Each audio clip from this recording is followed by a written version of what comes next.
पंडित जवाहरलाल नेहरू जी की पुण्यतिथि है और श्रद्धा सुमन अर्पित करने के लिए हम लोग राजीव भवन में उपस्थित हैं।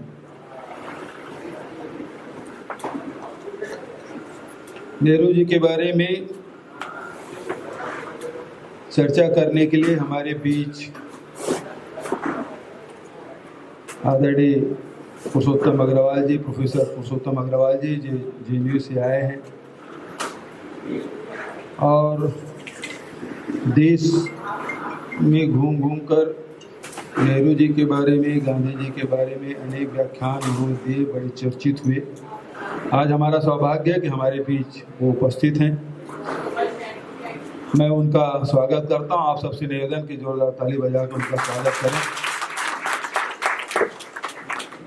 ये भी सौभाग्य की बात है कि राजीव भवन बनने के बाद पहली बार, मैं तो कहूँ कि मेरे अध्यक्ष बनने के बाद पहली बार कांग्रेस भवन आदरणीय ललित सुरजन जी भी यहाँ उपस्थित हैं। मैं उनका भी स्वागत करता हूँ।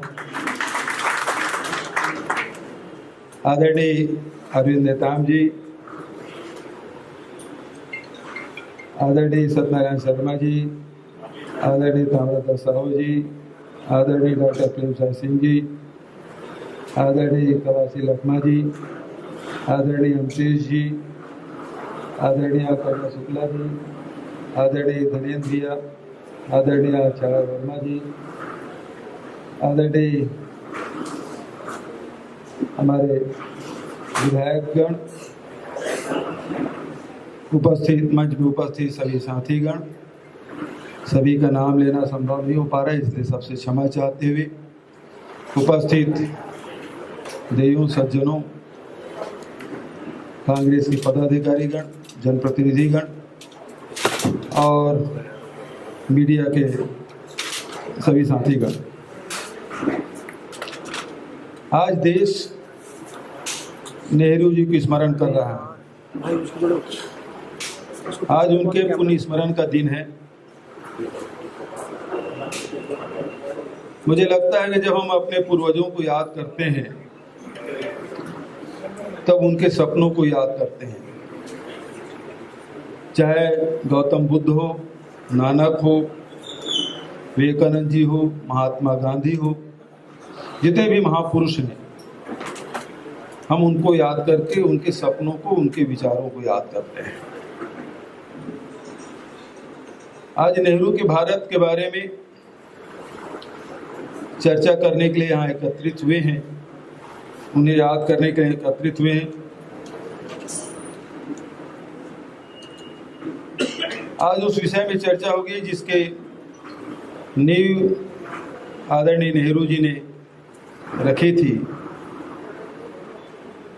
आज हम सब उनके विरासत के बारे में भी चर्चा करेंगे।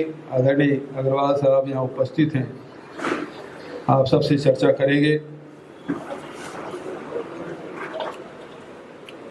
मैं उनके बारे में बहुत ही संक्षिप्त बात रखना चाहता हूं। नेहरू जी को जानने वाले लोग यहाँ बहुत सारे हैं, लेकिन उनको पढ़ने वाले लोग भी यहाँ कुछ लोग बैठे हुए हैं जिन लोगों ने नेहरू जी को पढ़ा है। उनके जो प्रसिद्ध पुस्तक भारत की खोज, आप सब ने सुना होगा, बहुत लोगों ने पढ़ा है। लेकिन जब उसे पढ़ें या हम जितना पढ़ते हैं तो आश्चर्यचकित हो जाते हैं। नेहरू जी के विशद ज्ञान के बारे में, उनके इतिहास, भूगोल, धर्म, दर्शन, ये सारे विषय हैं जिसके बारे में उनके बहुत गहरी रुचि भी थी और बहुत ही उनको ज्ञान भी था।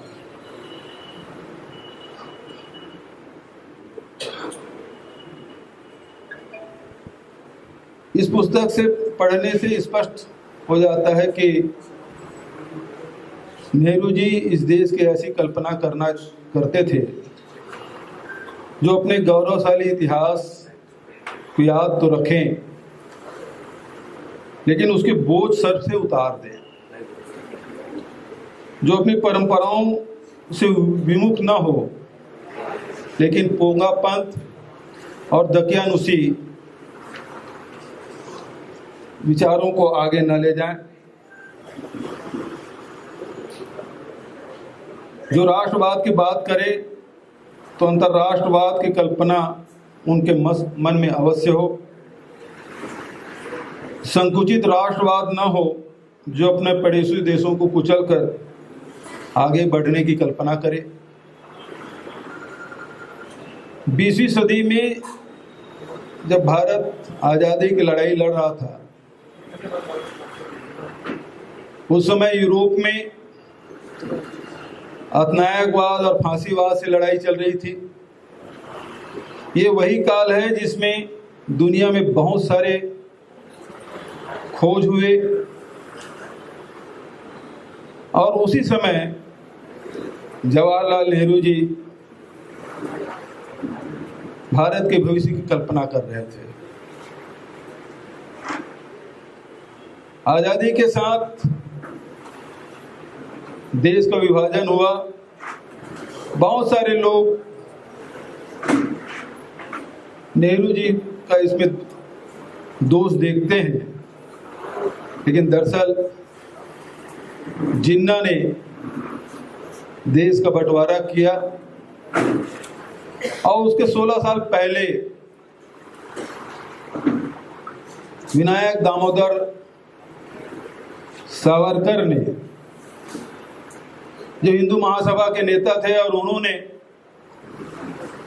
धर्म आधारित हिंदू और मुस्लिम राष्ट्र की कल्पना की थी। बीजारोपण सावरकर ने किया था और उसे पूरा करने का काम जिन्ना ने किया। आदरणीय साथियों,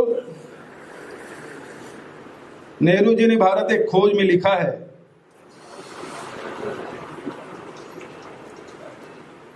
कि चाहे कट्टरता चाहे किसी में हो, वो देश के लिए नुकसानदायक है।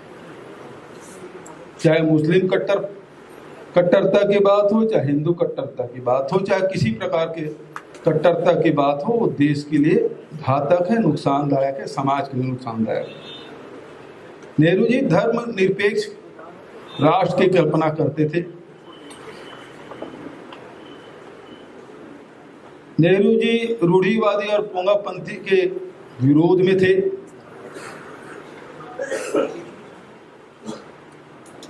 जवाहरलाल नेहरू जी को जैसे ही ये जिम्मेदारी मिली देश के निर्माण की, आपको याद होगा सबसे पहले संविधान सभा का निर्माण किया गया। 1950 में हम गणतंत्र हुए और 1953 में ही नेहरू जी ने परमाणु अनुसंधान केंद्र की स्थापना की। 1956 में उन्होंने अखिल भारतीय आयुर्विज्ञान, जिसे हम एम्स कहते हैं, उसकी उन्होंने स्थापना की। 61 में IIT की स्थापना की। 62 में आपने देखा होगा जो 104 सैटेलाइट आज एक साथ छोड़ रहे हैं, वो नेहरू जी ने 1962 में ही अंतरिक्ष अनुसंधान केंद्र की स्थापना की थी, जिसके कारण से आज 104 सैटेलाइट एक साथ छोड़ने में हम सफल हुए। जिस देश में गरीबी और भूखमरी से जूझ रहा हो, नेहरू जी की दूरगामी सोच इसे निपटने की तैयारी कर रहे थे। तभी तो उन्होंने हीराकुंड, भाखड़ा नंगल बांधों का निर्माण किया। रोजगार देने के लिए बड़े बड़े उद्योगों की स्थापना की, जिसका एक उदाहरण हमारे छत्तीसगढ़ में भिलाई स्टील प्लांट है। उन्होंने खाद बनाने के, पावर प्लांट बनाने के, लोहा बनाने के सारे बड़े उद्योग की स्थापना उन्होंने की, ताकि लोगों को रोजगार मिल सके। हमें गर्व करना चाहिए कि इसकी नींव नेहरू जी ने रखी। आज वैसी शक्ति बनने की कोशिश हम कर रहे हैं, उसके नींव में कोई व्यक्ति है तो पंडित जवाहरलाल नेहरू जी हैं। नेहरू जी सवाल पूछे जाने के पक्षधर थे। प्रजातंत्र में सबसे बड़ा हथियार आम जनता का होता है वो सवाल पूछने का अधिकार। एक बार नेहरू जी शरणार्थी शिविर में गए हुए थे, निरीक्षण कर रहे थे। एक महिला ने उसका कॉलर पकड़ लिया। उस महिला ने कहा, आप तो प्रधानमंत्री बन गए, हमें क्या मिला? प्रधानमंत्री कॉलर पकड़े तो कुछ लोग दौड़े। नेहरू जी ने उसे रोकते हुए उस महिला से कहा, आप मेरा कॉलर कस के पकड़े, थोड़ा ढीला करिए। महिला ने हाथ ढीला किया और नेहरू जी ने कहा, आजादी ने प्रधानमंत्री की कॉलर पकड़ के प्रश्न पूछने का अधिकार आपको दिया है।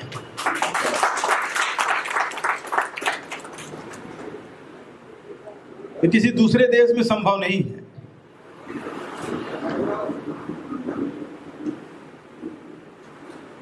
आज जो प्रधानमंत्री हैं उसे आप सवाल नहीं पूछ सकते।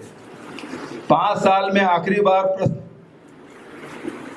पत्रकार वार्ता लिए, दाएं बाएं करते रहे, लेकिन एक सवाल का जवाब उन्होंने नहीं दिया। अफसोस यह है कि नेहरू की भारत को बदलने की कोशिश की जा रही है। धर्मनिरपेक्षता खतरे में है। वैज्ञानिक सोच की जगह पोंगा पंथ ने ले लिया है।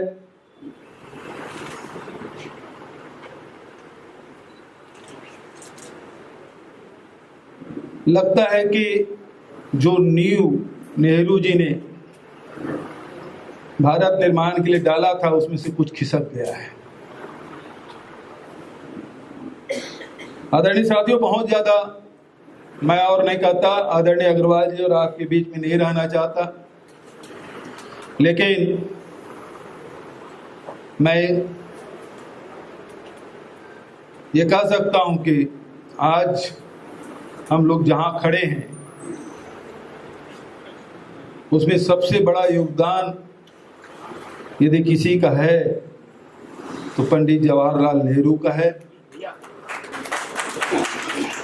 वो चाहते तो नासिर और टीटो की तरह, जो उनके मित्र थे, उनके तरह राष्ट्राध्यक्ष बन सकते थे, लेकिन उन्होंने ऐसा नहीं किया। प्रजातंत्र को नेहरू जी बेहतर समझते थे, यहाँ के अनेकता को बेहतर समझते थे और उसी अनेकता में एकता दिखाकर, एकता स्थापित कर जो हमारे देश के प्राचीन परंपरा रही है। भारत एक ऐसा राष्ट्र जो विभिन्न असमानताओं को पचाने की क्षमता रखता है और वही प्रतिबिंब कांग्रेस में भी है।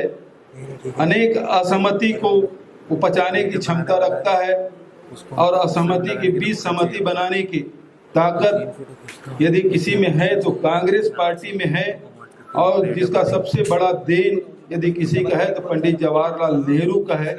आज हम उनके ऋणी हैं और हम सबको जो जवाहरलाल नेहरू जी ने जो रास्ता दिखाया उस रास्ते पे चलकर लड़ाई लड़नी होगी और प्रजातंत्र को मजबूत रखना होगा, करना होगा। देश के एकता और अखंडता के लिए हम सबको लड़ाई लड़नी होगी। मैं इन्हीं शब्दों के साथ पुनः पंडित जवाहरलाल नेहरू को नमन करते हुए, प्रणाम करते हुए अपनी वाणी को विराम देता हूं और आदरणीय अग्रवाल साहब को, पुरुषोत्तम अग्रवाल जी को आपकी तालियों के बीच उन्हें आमंत्रित करता हूं, आए हम सबको संबोधित करें। आदरणीय अग्रवाल साहब। जवाहरलाल नेहरू में मेरी व्यक्तिगत दिलचस्पी 9 साल की उम्र में शुरू हुई।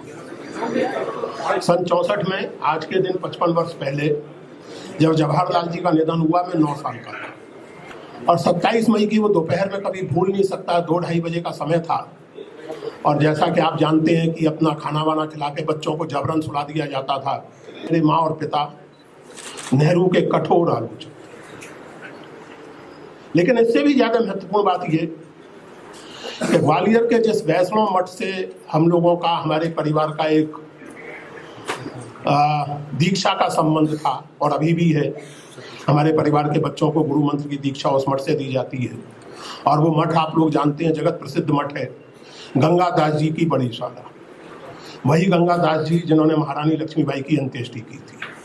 तो उस परंपरा का वो मठ है और उस समय वहाँ के महंत जगन्नाथ दास जी थे। उस मठ के पास बहुत सारी जागीर थी, जो जाहिर है कि जमींदारी उन्मूलन में सारी की सारी चली गई और बहुत कम जमीन उनके पास बची, लेकिन वो बहुत विशाल इमारत तब भी थी, आज भी है। जगन्नाथ दास जी रोज शाम को 4-4:30 बजे भांग का एक बड़ा गोला लगा के और एक गिलास ठंडा पानी पी के नेहरू निंदा पुराण आरंभ करते थे। वो उनका नियमित रूप से चलता था और उनके आसपास 5-7 लोग बैठ जाते थे और वो सब नेहरू ऐसा है, नेहरू वैसा है, नेहरू ये है, नेहरू वो है, वो चलता रहता था।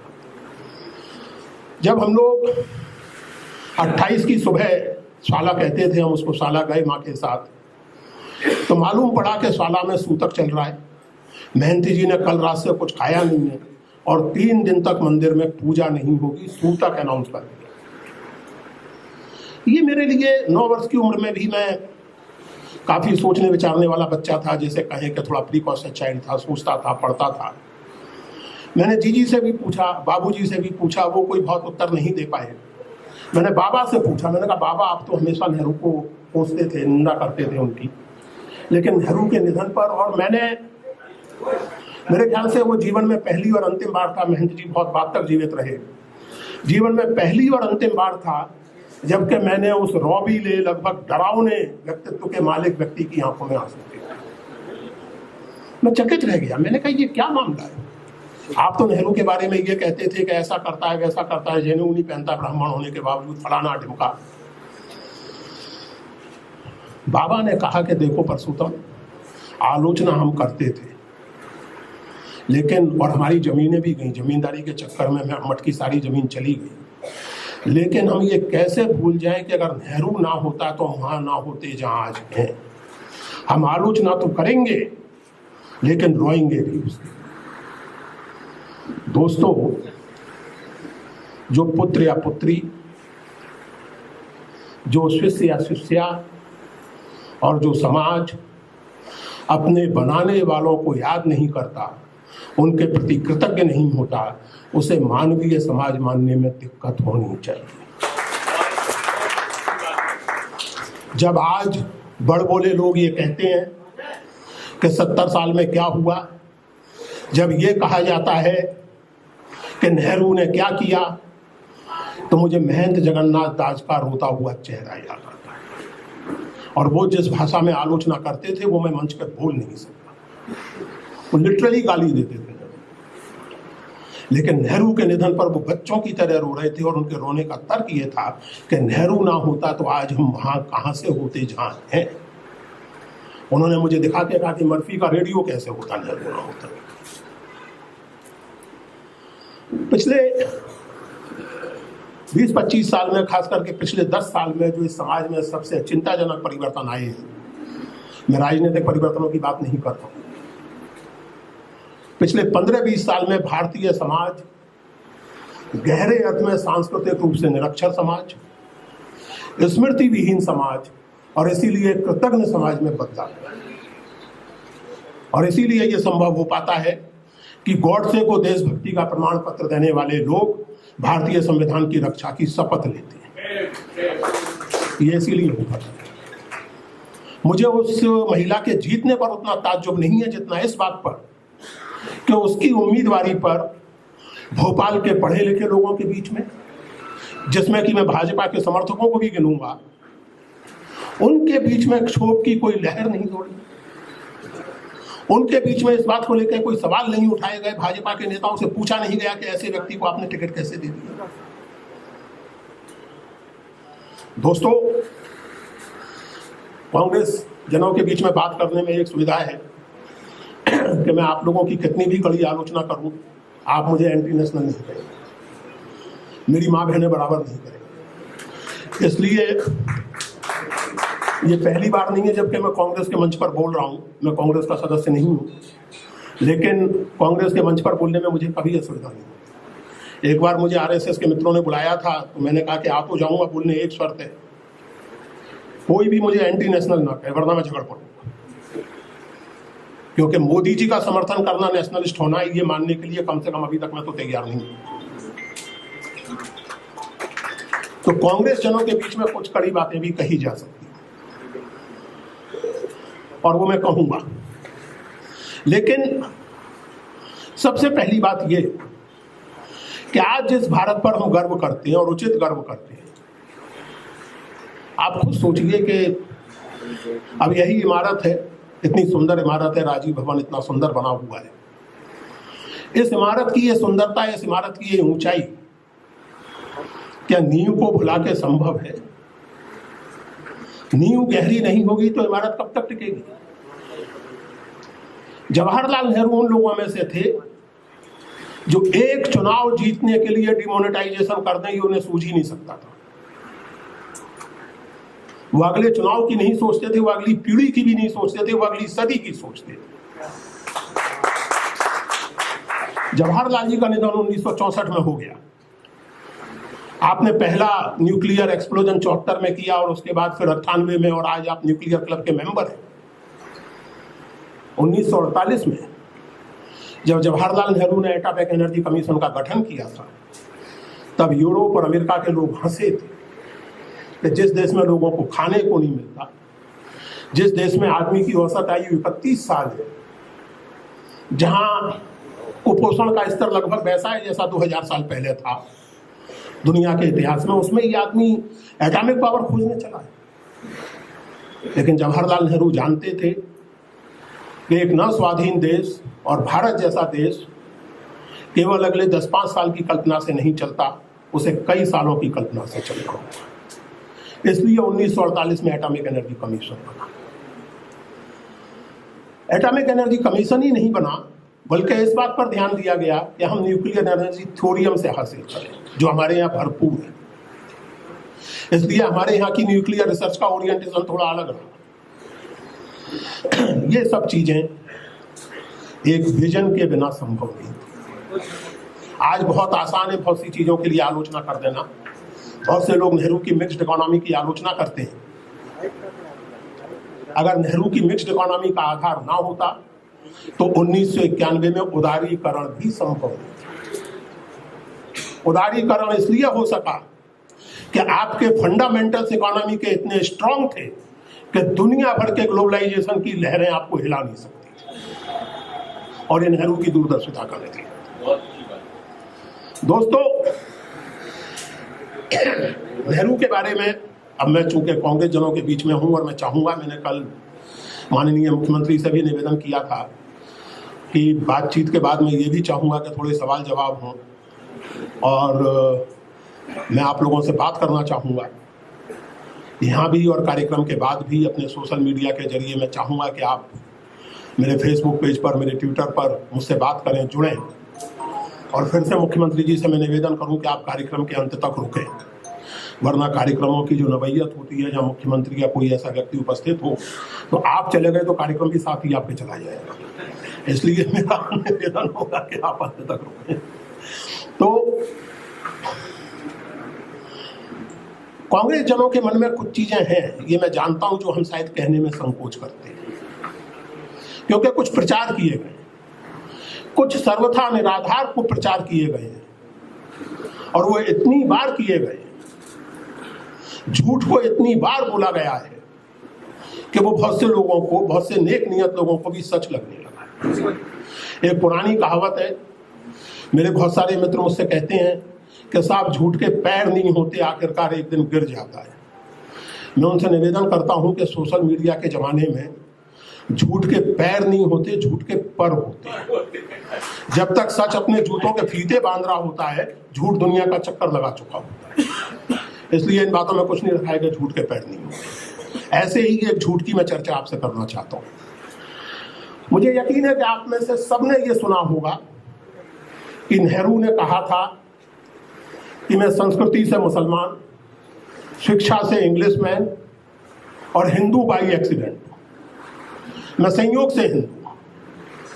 बहुत से लोगों को मैंने देखा है कि वो इस बात को डिफेंड करते हुए ये कहते हैं कि हाँ भाई गलत क्या कहा था, सब संयोग से ही होते हैं। बात सही है, लेकिन ज्यादा महत्वपूर्ण यह जानना है कि नेहरू ने ऐसा कभी नहीं कहा था, कहीं नहीं कहा है नेहरू ने। मैं पिछले कई सालों से नेहरू का विधिवत अध्ययन कर रहा हूं, उनके बारे में, उनका लिखा हुआ, उनके बारे में लिखा हुआ, बोला हुआ, क्योंकि मैं एक तैयार कर रहा हूं किताब नेहरू रीडर, भारत के बारे में, इतिहास और संस्कृति के बारे में नेहरू के विचारों का संकलन, जो अगले महीने आ जाएगा। और मेरी आप सबसे प्रार्थना है कि उसे पढ़ें। कहीं नहीं कहा नेहरू ने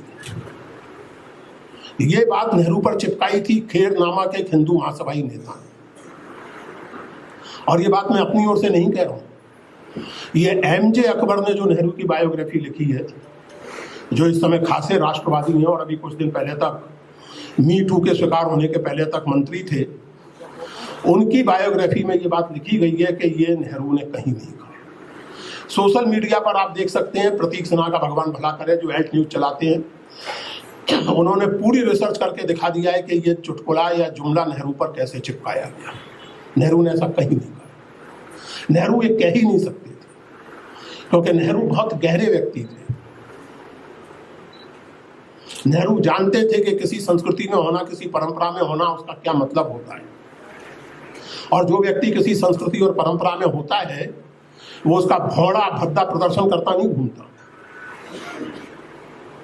जो रईस आदमी होता है, वो माथे पे पट्टा लगा के नहीं घूमता कि मैं रईस हूं। उसका व्यवहार और उसकी हरकतें आपको दिखा देती हैं कि रईस है या नहीं। जो सचमुच ज्ञानी होता है, वो बैल पर अपनी लाइब्रेरी लाते नहीं घूमता कि ये मेरा ज्ञान है। वो कबीर का जो दोहा है कि लोगन लादे बैल, जन कबीर का शिखर घर, बाट सलेली गैल, पाँव ना टिके पिपलिका और लोगन लादे बैल। तो नेहरू उन लोगों में नहीं थे जो अपनी भारतीयता, अपनी सांस्कृतिकता बैल पर लादकर घूमते रहे। वो उनकी बातचीत में झलकता था, वो उनके चिंतन में झलकता था, वो उनकी कल्पना में झलकता था। जिस तरह के भारत की नेहरू ने कल्पना की, जिस तरह के भारत का नेहरू और उनके जैसे दूसरे नेताओं ने, और गांधी जी की नैतिक प्रेरणा और गांधी जी के नेतृत्व में नेहरू, पटेल, आजाद, सुभाष बोस, इन महान नेताओं ने जिस भारत का निर्माण किया, वो भारत सांस्कृतिक रूप से निरक्षर भारत नहीं था। माननीय मुख्यमंत्री ने अभी बताया आईआईटी के बारे में और चीज़ों के बारे में। हमें यह भी याद रखना चाहिए कि जिस समय नेहरू आईआईटी बना रहे थे, ठीक उसी समय साहित्य अकादमी भी बना रहे थे, ठीक उसी समय ललित कला अकादमी भी बना रहे थे, ठीक उसी समय आप कल्पना कीजिए, मेरी जानकारी में भारत 9 स्वाधीन देशों में संभवतः अकेला देश था जिसमें 1956 में चिल्ड्रन फिल्म सोसाइटी बनाई गई थी कि बच्चों के लिए अलग से सिनेमा बनेगा। नेहरू कंज्यूमर पैदा नहीं करना चाहते थे, नेहरू सिटीजन पैदा करना चाहते थे।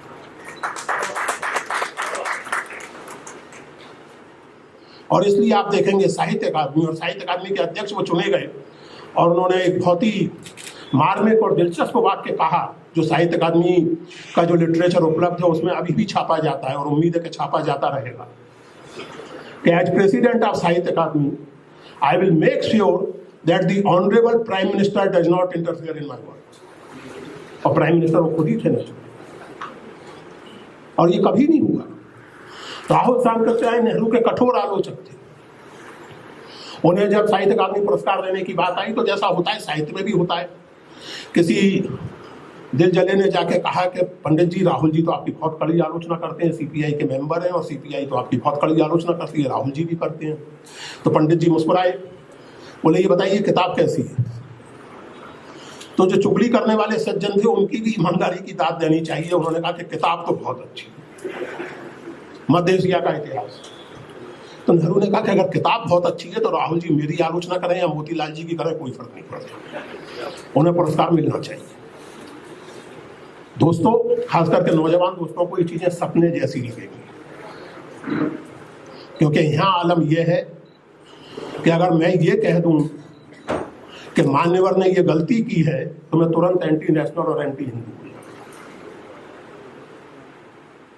आप तुलना कीजिए इस बात से कि किताब अगर अच्छी है तो पुरस्कार मिलना चाहिए, मेरी आलोचना करें किसी की आलोचना करें, तो उससे कोई फर्क नहीं पड़ता। National school of drama, institute of film and technology, film and television technology. Nehru की सोच एक समग्र सोच थी और उस समग्रता के बिना भारत निर्माण जैसा बड़ा काम हो नहीं सकता। ये बात ध्यान में रखनी हो। जब आपसे ये सवाल पूछे जाते हैं कांग्रेस जन के तौर पर कि संस्कृति के बारे में, आमतौर से कहा जाता है कि नेहरू बड़ी वैज्ञानिक सोच के व्यक्ति थे। बिल्कुल सही बात है, लेकिन नेहरू जितनी वैज्ञानिक सोच के व्यक्ति थे उतनी ही गहरी सांस्कृतिक सोच के भी व्यक्ति थे। ये बात ध्यान रखिए। इंदिरा जी को लेकर एक पत्र में नेहरू ने लिखा है कि संस्कृति की व्याख्या करना बड़ा मुश्किल काम है, लेकिन मोटे तौर पर किसी सुसंस्कृत व्यक्ति की पहचान दो चीजों से की जा सकती है। कल्चर्ड पर्सन की पहचान दो चीजों से की जा सकती है, और वो ये कि वो अपने आप पर कितना संयम रखता है और उसके मन में दूसरों के लिए कितना ख्याल है। Self restrain and consideration for others, संस्कृति इसको कहती है। और आप ध्यान दें, यहां तुरंत गांधी जी की वो बात याद आती है। उन्होंने, गांधी ने अहिंसा को परिभाषित किया है। गांधी ने अपनी आत्मकथा में लिखा है कि अहिंसा का मतलब है संयम और करुणा। आप अपने आप पे संयम रखें और दूसरे के प्रति करुणा रखें तो आप अहिंसा के साथ हैं। लगभग वही बात नेहरू संस्कृति के बारे में कह रहे हैं कि आप अपने आप पर संयम रखें और दूसरे की चिंता करें तो आप सुसंस्कृत व्यक्ति हैं। व्यक्ति के रूप में ही नहीं, व्यक्ति के स्तर पर ही नहीं, समाज और देश के स्तर पर। अभी बघेल जी ने कहा कि डिस्कवरी ऑफ इंडिया और दूसरी किताबें, मेरी आप लोगों से हाथ जोड़ के विनती है कि मेहरबानी करके, और अगर आप बुरा ना माने तो एक चुटकुला मैं सुना दूं। कांग्रेस के एक बड़े नेता से 8-10 साल पुरानी बात है ये। मैंने उनसे कहा कि जब आप टिकट देते हैं तो जाहिर है कि पूछते होंगे कि भाई आप कितना पैसा खर्च कर सकते हैं, उस इलाके का सोशल कंपोजिशन क्या है, आपकी बिरादरी के कितने वोटर हैं, अपोजिशन कितना स्ट्रांग है। इंटरव्यू में सब बातें पूछी जाती होंगी। बोले कि हाँ पूछी जाती हैं। तो मैंने कहा लगे हाथ एक सवाल और पूछ लीजिएगा कि आपने डिस्कवरी ऑफ इंडिया पढ़ी है या नहीं, उम्मीदवार महोदय से। मैं कांग्रेसियों के मुंह पे कांग्रेसियों की तारीफ कर रहा हूं और इसमें आप चाहे तो आलोचना भी देख सकते हैं। कांग्रेस के वे बड़े नेता मेरी बात सुन के मुस्कुराए और बोले क्या पुरुषोत्तम जी आप भी कैसी बात करते हैं, ये सवाल पूछा गया तो टिकट बांटेगा कौन? ये कांग्रेस में ही संभव है। ऐसा अपने आप पर मजाक कांग्रेस ही कर सकते हैं। बोले आप कह रहे हैं कि टिकट बांटने के पहले हम पूछें कि डिस्कवरी ऑफ इंडिया पढ़ी है या नहीं, तो अगर ये सवाल पूछने लगे तो बांटेगा कौन? दोस्तों, पिछले चुनाव का अगर सबसे बड़ा कोई संदेश कांग्रेस के लिए है तो वो ये है कि अब आपकी चुनौती केवल राजनीतिक चुनौती नहीं है, अब आपकी चुनौती नैतिक, वैचारिक और बौद्धिक चुनौती। और आपको अपना वैचारिक आधार पुनर्निर्मित करना होगा। कांग्रेस को किराए की गाड़ी समझना बंद करना होगा कि कभी इसमें वामपंथी सवार हो जाए, कभी दक्षिणपंथी सवार हो जाए। कांग्रेस को अपना पंथ निखारना होगा और उसके लिए आपके पास प्रचुर सामग्री मौजूद। गांधी, नेहरू, पटेल, आजाद और सुभाष बोस की परस्पर बहसें, शार्प डिबेट्स, उनसे वो चीज निकल के आएगी। और आपके इतिहास में इस बात के उदाहरण मौजूद हैं। हम याद करें इस बात को कि जिन चीजों के लिए हम भारतीय संविधान की उचित प्रशंसा करते हैं और उस पर गर्व करते हैं, 1931 का कराची कांग्रेस का प्रस्ताव भारतीय संविधान के ओरिएंटेशन को एंटीसिपेट करता है। कराची कांग्रेस का जो सोशल और इकोनॉमिक रिजोल्यूशन है वो बुनियादी तौर से एक न्यायपरक, समतापरक और धर्मनिरपेक्ष समाज का डॉक्यूमेंट है। उस प्रस्ताव में neutrality of state to religion, gender equity, ये शब्द नहीं है लेकिन स्त्री पुरुष की समानता, जेंडर उस समय प्रचलित शब्द नहीं था, gender equity, abolition of untouchability, काम के घंटों का नियमन, फ्रीडम ऑफ एक्सप्रेशन। सन 1931 में कांग्रेस ने अपने आप को कमिट किया था कि जब भी भारत आजाद होगा, जब भी कांग्रेस की सरकार बनेगी, हम इस तरह की व्यवस्था इस देश में लागू करेंगे।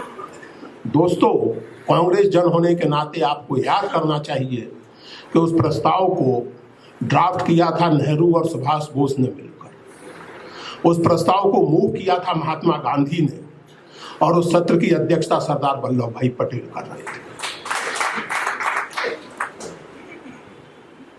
सरदार वल्लभ भाई पटेल जानते थे, बड़े लोग दूरदर्शी होते हैं, सरदार वल्लभ भाई पटेल जानते थे कि मेरे जीवन काल में ही नहीं, आगे चल के भी ये खेल होंगे कि मेरे और नेहरू के बीच में एक परस्पर विरोध की कल्पना की जाएगी और जताया जाएगा कि पटेल महान थे, नेहरू गड़बड़ थे। नेहरू जी के 60वें साल के अवसर पर पटेल ने लिखा था कि हाँ, हम लोगों के बीच में मतभेद रहे, लेकिन इसमें कोई संदेह नहीं है कि हम लोगों ने परस्पर एक दूसरे के व्यू पॉइंट से एडजस्ट किया है और इसलिए मुझे अपने आपको अपना नेता मानने में कभी कोई संकोच नहीं रहा। एडजस्टमेंट, अतिवाद का त्याग,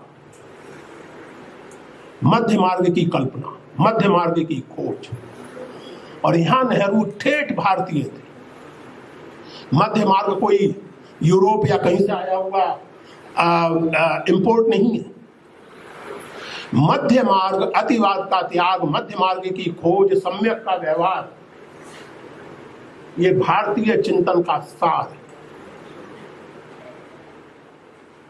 आप पढ़िए नेहरू की डिस्कवरी ऑफ इंडिया, बहुत सारे राष्ट्रवादियों ने नासदीय सूक्त का नाम तक नहीं सुना होगा। और अगर मैं पूछ लूं कि नासदीय सूक्त किस पुस्तक में है, तो हो सकता है कि उनमें से कोई ज्ञानी ये भी कहते हैं कि पंच ऑफ थॉट्स में। क्षमा कीजिएगा ये कहने के लिए, किसी की भावनाओं को हाथ नहीं करना चाहिए। नासदीय सूक्त से आरंभ करते हैं और नेहरू को एक तरफ कीजिए। क्या है जिस भारतीय चिंतन पर गर्व करने की बात हम करते हैं और हमें करनी चाहिए। मुझे सचमुच गर्व है कि मैं भारतीय हूं, लेकिन मुझे गर्व इसलिए नहीं है कि वैदिक काल में अंतरिक्ष यान हुआ करते थे। मुझे गर्व इस बात पर नहीं है कि गोबर से परमाणु ऊर्जा निकल पड़ती है। मैं इन चीजों पर गर्व नहीं करता, जिन्हें करना है वो करते रहो। मैं गर्व इस बात पर करता हूं कि नासदीय सूक्त कहता है कि ये जो सारा पसारा है ब्रह्मांड का अनंत और अनादि, इसका रहस्य कोई नहीं है।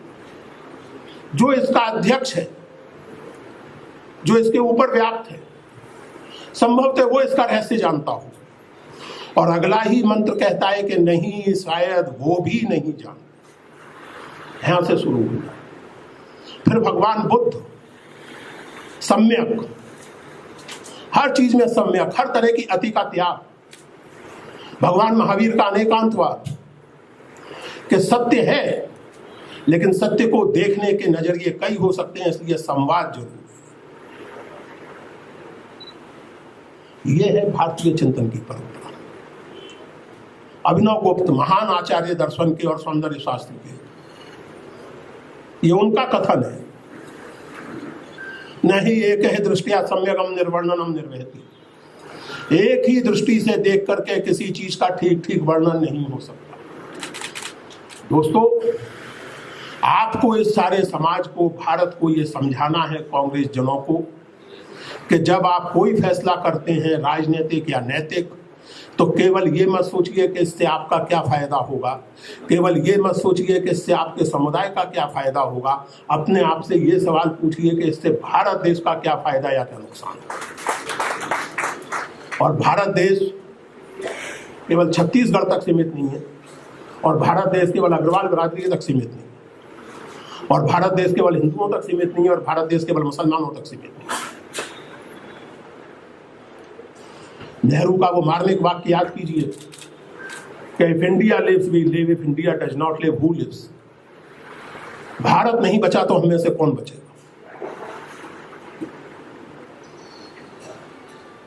तो ये आपको करना है। कोई भी फैसला आपका राजनीतिक, सरकार के तौर पर, व्यक्ति के तौर पर, कांग्रेस वर्कर के तौर पर, देश के हित में क्या है और देश के हित का मतलब क्या है, ये बहुत जरूरी सवाल है। राष्ट्रवाद क्या है? राष्ट्रवाद, बहुत सही बात कही अभी मुख्यमंत्री जी ने कि राष्ट्रवाद के दो रूप हो सकते हैं। देशभक्ति तो सहज है, संसार के हर समाज में, हर देश में होती है, हर आदमी अपने देश को प्रेम करता है। लेकिन वो देश प्रेम किस तरह के राष्ट्रवाद का रूप लेगा, सबसे बड़ी चुनौती ये थी हमारे स्वाधीनता आंदोलन के समय। हम एक बहुत प्राचीन सभ्यता है और इस भूखंड में, इस भौगोलिक क्षेत्र में, दक्षिण एशिया जिसे आज कहते हैं, उसमें एक सांस्कृतिक निरंतरता है। ये बात नेहरू जैसे लोग बखूबी जानते थे और बहुत गहराई में जानते हैं। सवाल ये था कि उसे एक आधुनिक राष्ट्र राज्य में कैसे बदलेंगे, उसका विचार क्या होगा, उसका भौतिक आधार क्या होगा। नेहरू ने लिखा है डिस्कवरी ऑफ इंडिया में कि भारत को देख करके मुझे एक उपमा सूझती है कि जैसे कोई पुरानी पांडुलिपि का पन्ना है जिस पर किसी ने कुछ लिखा, फिर उसके ऊपर किसी और ने कुछ लिख दिया, फिर किसी ने कुछ लिख दिया, फिर किसी और ने कुछ लिख दिया। 50 लोगों ने उस पन्ने पर लिखा, लेकिन 50वीं इबारत के बावजूद पहली इबारत पूरी तरह मिट नहीं गई, उसके नक्श पर भी मौजूद रही। यह है भारत। सिंधु घाटी सभ्यता से लेकर 2019 तक भारत नामक सांस्कृतिक पन्ने पर बहुत कुछ लिखा गया है और स्मृतियां सबकी मौजूद हैं। सवाल यह है कि स्मृतियों में से क्या आप सीखते हैं और क्या आपको छोड़ देना चाहिए। और ये कोई बहुत बड़ी बात नहीं है, रोजमर्रा की बात है। स्मृति, मैं ये मानता हूं दोस्तों कि स्मृति और उसमें से चुनाव एक नैतिक जिम्मेवारी है। यहाँ बहुत सारे विवाहित लोग बैठे होंगे, मैं भी विवाहित ही हूं। ऐसा कभी हुआ है कि आपको अपने पति या पत्नी से झगड़ा ना हुआ हो? कम से कम मैं उन भाग्यवानों में से नहीं हूं। पिछले 40 साल में 4000 बार तो हुआ ही। तो मैं अगर उन्हीं सब झगड़ों को याद रखता रहूं और सुमन जी उन्हीं झगड़ों को याद रखती रहें, तो आप कल्पना कर सकते हैं कि हमारी गृहस्थी कैसे चलेगी। क्योंकि केवल झगड़ा नहीं हुआ है, सहयोग भी हुआ है, प्रेम भी हुआ है, मिलकर चुनौतियों का सामना किया गया है। दोषारोपण हुए हैं कि इस योजना में मैं नहीं जाना चाहती थी, तुमने फालतू में पैसे फंसा दिए और बेकार में हम लपेटे में आ गए इतने रुपए में। लेकिन फिर उस लपेटे से मिलकर निकले हैं। सुमन ने ये नहीं कहा कि बेटा तुमने घपला किया, अब तुम जानो मैं चली। ऐसे घर नहीं चलता तो देश कैसे चलता? अगर आप केवल अपने झगड़ों को याद रखना चाहते हैं, अगर आप 300 साल या 2000 साल पुरानी दुष्टताओं के बदले आज लेना चाहते हैं, तो आज की दुष्टताओं के बदले 200 साल बाद लिए जाएंगे और ये कहानी कभी खत्म नहीं होगी।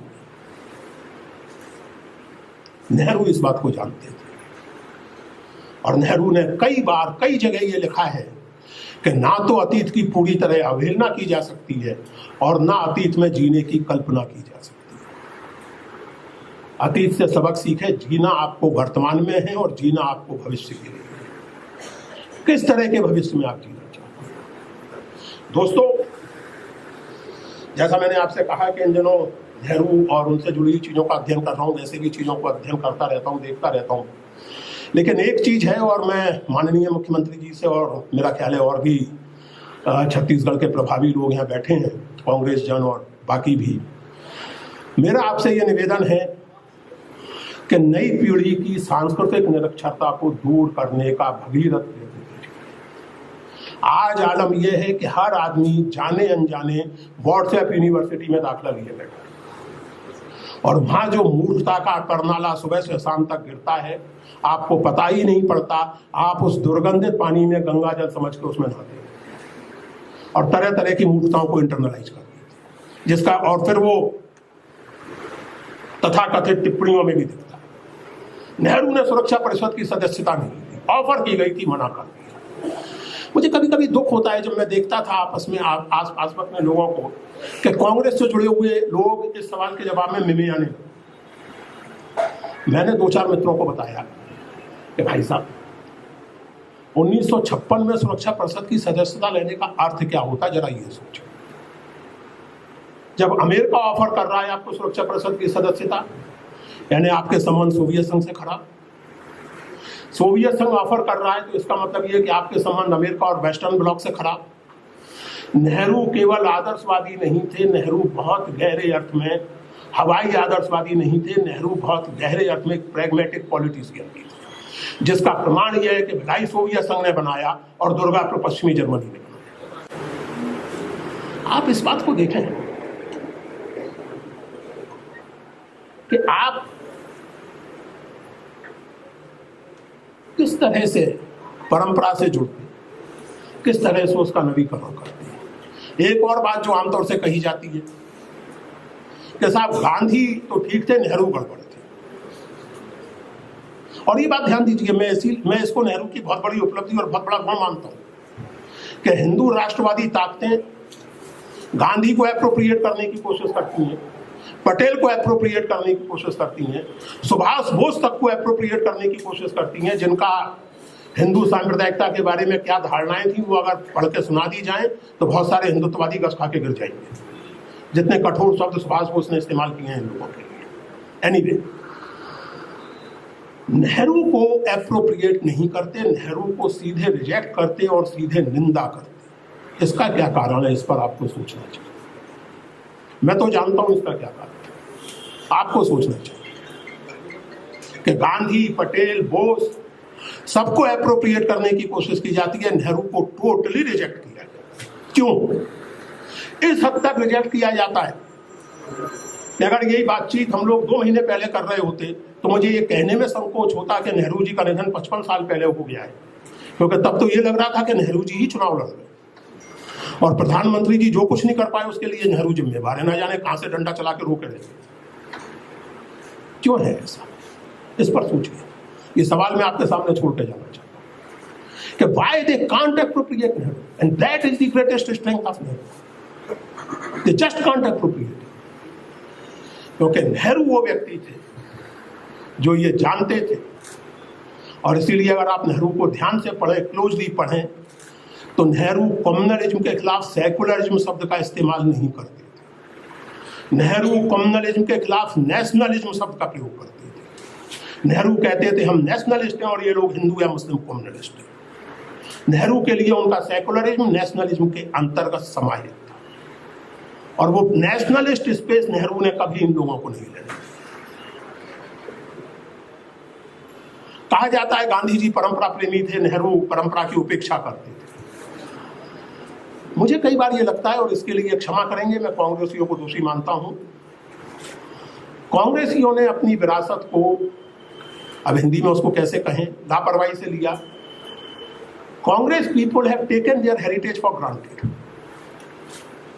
उन्होंने उससे संवाद करने की कोशिश नहीं की, उसको आगे बढ़ाने की कोशिश नहीं की, पढ़ने लिखने और सोचने की कोशिश नहीं की। गांधी परंपरावादी। गांधी जब दक्षिण अफ्रीका से लौटे और साबरमती के किनारे कोचरब में उन्होंने आश्रम बनाया, तो परंपरा तो ये थी कि तथाकथित सवर्ण या उच्च जाति के हिंदू तथाकथित अछूतों के साथ कोई वास्ता नहीं। परंपरा तो ये थी। और गांधी जी के आश्रम में 1.5 जाति के एक सज्जन रहने आए, दादू भाई और उनकी पत्नी।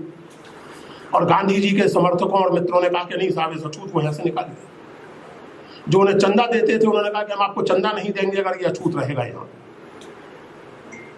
तो गांधी जी ने कहा आपका बहुत धन्यवाद, चंदा मत दीजिए, ये तो ये। गांधी ने अपने ढंग से परंपराएं तोड़ी, परंपराओं का विकास किया। गांधी को परंपरा तो ये मिली थी कि स्त्रियों को घर संभालना चाहिए और पुरुषों को बाहर। गांधी चंपारण कस्तूरबा को लेके गए और कस्तूरबा की ड्यूटी लगाई वहां स्त्रियों के बीच काम करने की, और आगे चल के ये स्थिति कर दी। आज बहुत सारी महिलाएं गांधी और नेहरू को कोसती हैं, सुविधा पूर्वक ये भूलते हुए कि ये गांधी और नेहरू का शुरू किया हुआ चलन है कि कांग्रेस के कार्यक्रम में स्त्रियों की भागीदारी कितनी है, इसके आधार पर डिस्ट्रिक्ट कांग्रेस कमेटी का असेसमेंट होगा कि डिस्ट्रिक्ट कांग्रेस कमेटी अच्छा काम कर रही है या नहीं कर रही। परंपरा कोई जड़ वस्तु नहीं है। मेरा आपसे निवेदन है, प्रदीप यहां बैठे हैं, इन्होंने जब पिछली बार में आया था तो मुझसे एक बात कही ललित जी जो सुन के सचमुच मुझे लगा कि शायद लिखना पढ़ना कुछ साफ होगा। इन्होंने कहा कि आपकी किताब अकथ कहानी प्रेम की पढ़ के मेरी भारतीय इतिहास के बारे में दृष्टि करो। मेरा आपसे निवेदन है हाथ जोड़ के कि कृपया उस पुस्तक को पढ़िए।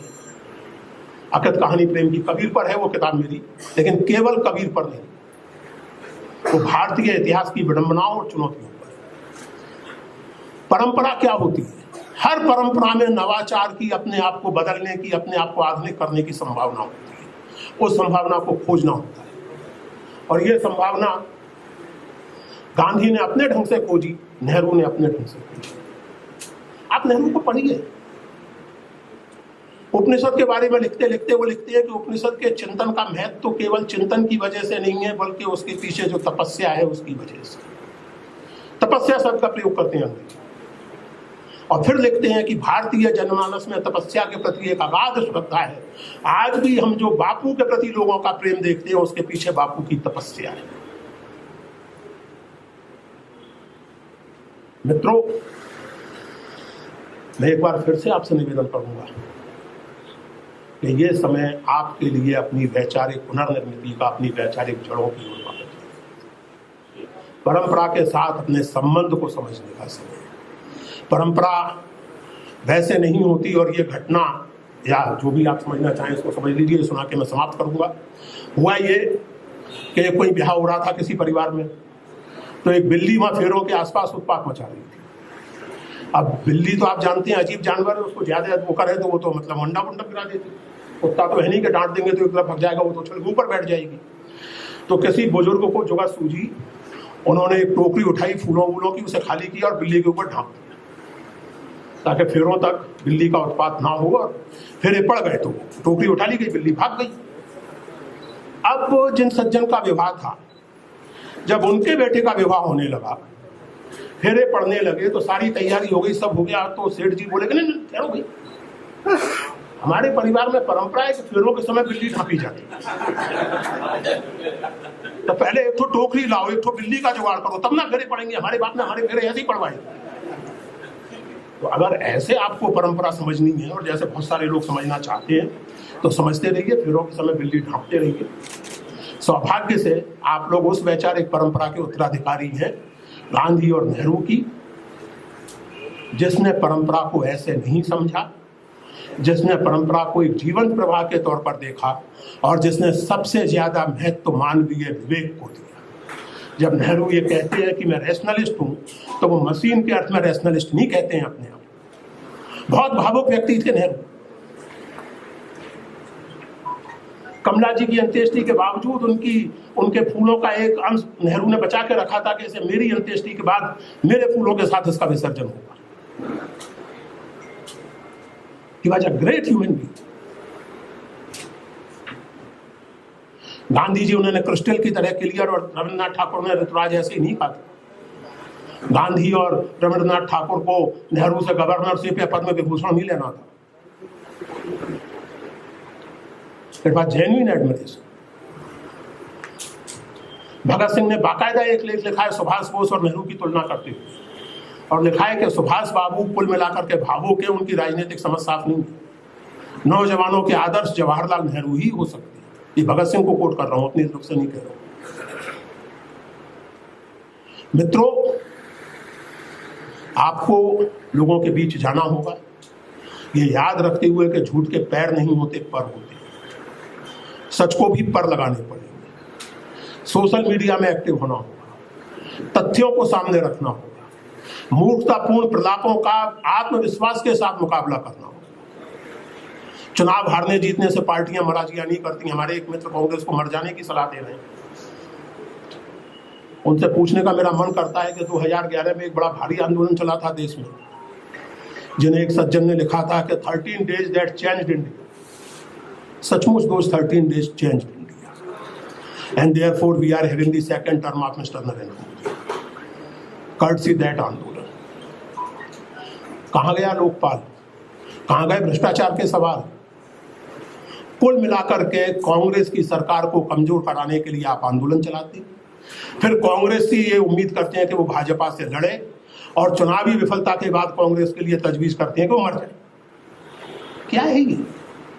एक और बड़े भारी लोकप्रिय पत्रकार का आज ही मैंने बयान देखा कि कांग्रेस कायर, कांग्रेस जन सड़कों से लेकर के लोकसभा विधानसभा तक मुकाबला कर रहा है।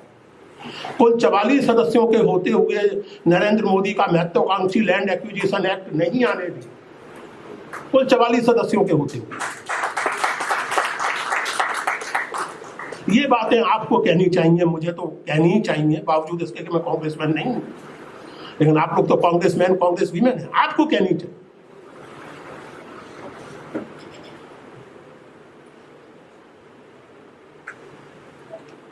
आपको बतौर कांग्रेस जनों के दोस्तों इस समय की चुनौती को समझना होगा, क्योंकि सवाल कांग्रेस के भविष्य का नहीं है, सवाल देश के भविष्य का है,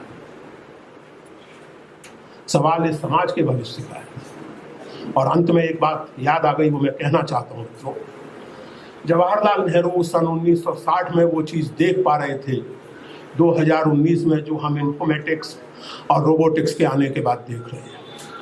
आज रोबो टेक्नोलॉजी वहां तक पहुंच गई है, आप जानते हैं एलेक्सा और ना जाने क्या क्या रोबो आपकी छोटी छोटी गैजेट्स में लगे रहते हैं। रोबो टेक्नोलॉजी वहां तक पहुंच गई है कि साइंस फिक्शन की चीजें सच्चाई होती दिख रही हैं कि शायद मनुष्यों जैसे रोबो तैयार हो जाएंगे। और इसी के साथ आदमी बंदूक उठाता है, खामखा में मार डालता है किसी को। इसी के साथ आपकी गाड़ी को, मैं अपनी गाड़ी साइड में नहीं करता, जगह नहीं देता, आप अपनी गाड़ी से उतरते हैं, हाथ में रिवॉल्वर लेके मुझे शूट कर देते हैं। आपकी गाड़ी की पार्किंग की जगह मैंने छेंक ली है, मैं अपनी गाड़ी लगा दी है, तो आप निकलते हैं और मुझे घूंसे मार मार के मार डालते हैं।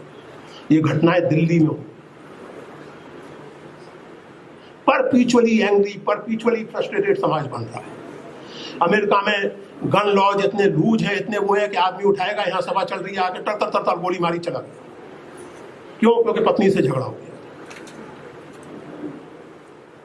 जवाहरलाल नेहरू ने 1960 में आर के करंजिया से, वो अद्भुत इंटरव्यू हुए आर के करंजिया के साथ, लंबा, the mind of mister Nehru. R K Karanjia से उस इंटरव्यू में जवाहरलाल नेहरू ने कहा कि technology civilization has produced a spiritual emptiness.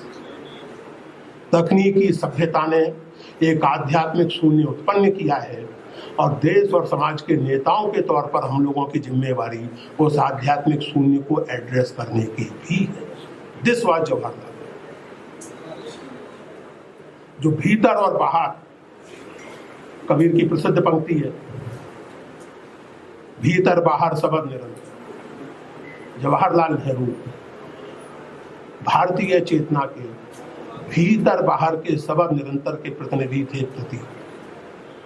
और अपनी तमाम सीमाओं, तमाम गलतियों के बावजूद वो निश्चित रूप से एक दूरदर्शी नेता, अंग्रेजी में जिसको कहते हैं स्टेट्समैन, बल्कि विजनरी, इस रूप में जवाहरलाल नेहरू तक हमें जाना चाहिए, उनसे बहस करनी चाहिए, उनकी किताबें पढ़ के उनके सही गलत की परख करनी चाहिए, अपना विवेक विकसित करना चाहिए और